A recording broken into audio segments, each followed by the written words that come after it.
एक अनोखी प्रेम कहानी भाग 2। दीपक को अनामिका दिखी जो उनकी तरफ पीठ किए खड़ी थी।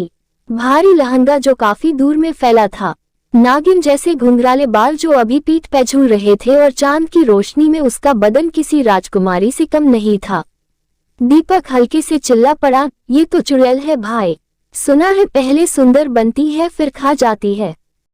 अर्नव भी डर के दीपक के चिपक गया, पर नील और अर्थव को कोई फर्क नहीं पड़ा। उन्हें पता था कि रात में ठाकुरों की लड़कियां यहाँ आती है। अनामिका के बाल हल्के हल्के से उड़ रहे थे। अर्थव ने उसे देखते हुए मन में कुछ सोचा और उसके चेहरे पे शरारती मुस्कान आ गई। अर्थव, चलो वहीं चलते हैं, देखे तो सही कौन सा छलावा है ये। वो चारों भी अब उसी जगह आ गए। वाकई वो जगह बहुत खूबसूरत थी। नदी के बीच इतनी हरियाली और बड़ा सा पेड़ कहाँ मिलता है आखिर। किसी के आने की आहट से चारों जल्दी से उठ के नाव की तरफ गई। अनामिका को छोड़ चारों बैठ गई। अनामिका का दुपट्टा एक पेड़ की टहनी में फंस गया और इधर नाव उस जगह से दूर जा चुकी थी। उन तीनों का डर के मारे बुरा हाल था, पर उनको अनामिका का ध्यान नहीं आया था। इधर अनामिका ने दुपट्टा निकाला, पर तब तक नाव जा चुकी थी। वो आवाज भी नहीं लगा सकती थी।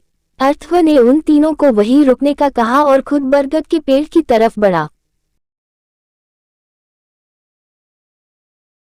किसी के आने की आहट सुन अनामिका ने पहले अपना चेहरा कपड़े से ढका, फिर कमर में लगा खंजर निकाला। अब दोनों ही पेड़ के आसपास घूम रहे थे, इस तरफ अर्थव, इस तरफ अनामिका।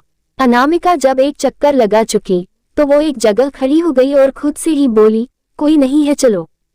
तभी किसी ने उसे पीछे से पकड़ा और उसकी गर्दन पे खंजर रख दिया। इस अप्रत्याशित हमले से अनामिका वहीं जम गई।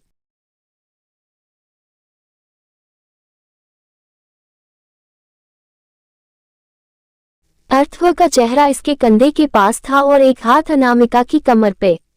अनामिका को गुस्सा तो बहुत आ रहा था, पर वो कर भी क्या सकती थी। चांद की रोशनी में वो दोनों किसी मूर्ति के जैसे चमक रहे थे। अब अनामिका ने अपने खंजर से उसके कंधे पे वार किया, पर अर्थव को जैसे कोई फर्क ही नहीं था। अनामिका थोड़े से डर से पीछे हट गई, पर अर्थव ने उसके दोनों हाथों को अपने हाथ से पकड़ा और उसे कमर से पकड़ अपनी तरफ किया।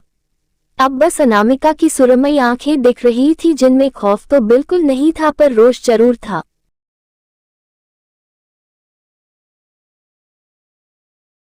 अर्थव और अनामिका इतने करीब थे कि हवा भी बुझने की इजाजत मांग रही थी। अब अनामिका को दूर से नाव वापस आती दिखी तो उसने अर्थव के पैर पे मारा, पर उसे फिर भी कोई फर्क नहीं पड़ा। अर्थव सही मायनों में एक योद्धा था जिसपे छोटी मोटी चोटें असर नहीं करती थी। भले ही अनामिका भी हर पैतरे में दक्ष थी, पर उसके कोमल शरीर का अर्थव पे कोई असर नहीं था। अनामिका कसम साते हुए बोली, आप जो भी है हमें जाने दीजिए, वरना। अर्थव उसकी आंखों में झांकते हुए बोला, वरना क्या? आप आवाज लगाएंगी पर सुनेगा कौन? अनामिका पहली बार किसी से विनती करते हैं, जाने दीजिए हमें, समझ लीजिए किसी परिंदे की आजादी का सवाल है। अर्थव उसका चेहरा नहीं देख पा रहा था, पर उसकी आंखें ही सीने में धड़कने पैदा करने के लिए काफी थी। शायद पहली बार था जब उसने किसी को इतने ठहराव से देखा।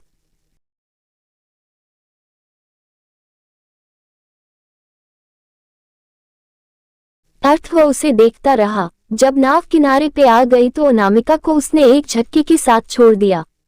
अनामिका को लगा जैसे वो एक महफूज कैद से छूट गई। उसने अब अर्थव को ध्यान से देखा।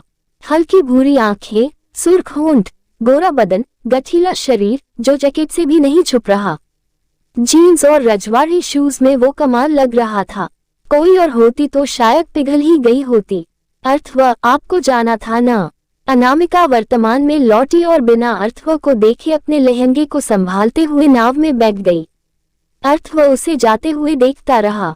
तभी दीपक अर्थव को कहता है, क्या हुआ राणा जी, आप तो दुश्मन की आंखों में खोसे गए थे।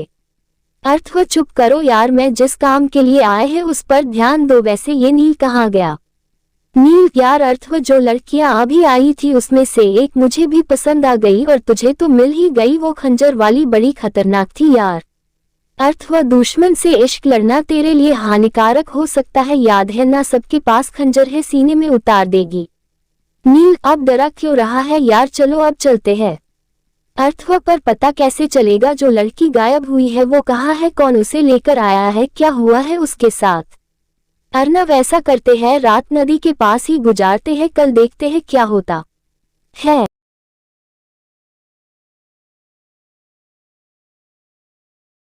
अर्थव शायद तू सही कह रहा है, और अर्थव वहीं लेट जाता है, पर उसे नींद नहीं आ रही थी, उसे उसी लड़की का ख्याल बार बार आ रहा था, उसकी आंखें अभी तक उसे याद थी। ऐसा उसके साथ पहली बार हुआ था और वो अचानक से उठ गया और बोला हम आराम नहीं करेंगे, आज रात ही गांव में ठाकुर की हवेली में जाएंगे। नील पर अभी जाना तो खतरे से खाली नहीं है, आपकी सुरक्षा हमारी जिम्मेदारी है, हम हुकुम को क्या जवाब देंगे। अर्थवा हम राणा जी के वंशज है, किसी से डरते नहीं है, और हमने तो बचपन से बंदूकों से खेला है, तुम लोगों के पास हथियार तो है ना। नील था, राणा जी सब है हमारे पास। अर्थवा यहाँ हमें हमारे नाम से बुलाओ, किसी को पता नहीं चलना मैं कौन हूँ। तभी अर्नव धीरे से कहता है आज तो गए यार, पता नहीं क्या होगा, और एक अर्थवा को देख रहा था।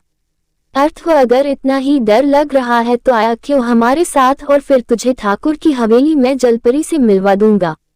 दीपक भाई कह तो सही रहा है यार, मुझे भी उनमें से एक पसंद आ गई, वो साइड वाली, पर नाम अभी तक किसी का पता नहीं। अर्थवा अब मजाक बहुत हो गया, सब अपने हथियार संभाल लेना, और याद रहे हमारी इजाजत के बगैर कोई हमला नहीं करेगा। नील वो तो ठीक है, पर ठाकुर की हवेली में हर जगह पहरेदार होंगे, अंदर कैसे जाएंगे। अर्थवा अंदर वहीं से जाएंगे जहां से ठाकुर की लड़कियां बाहर आई थी। दीपक वाह भाई वाह, चलो तो फिर। चारों भी नाव में बैठकर हवेली की तरफ चल पड़ते हैं। रात का घना अंधेरा छाया हुआ था और चारों ओर जंगल था, जिससे होते हुए वो चारों ठाकुर की हवेली पर जा पहुंचे।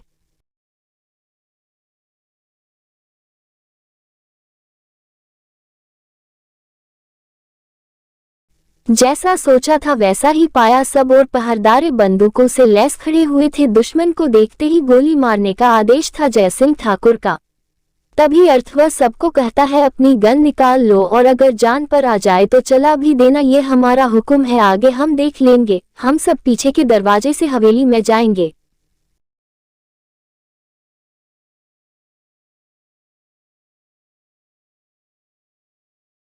दोस्तों तीसरा भाग देखने के लिए हमारे चैनल को लाइक सब्सक्राइब करें, घंटी के निशान को दबाएं।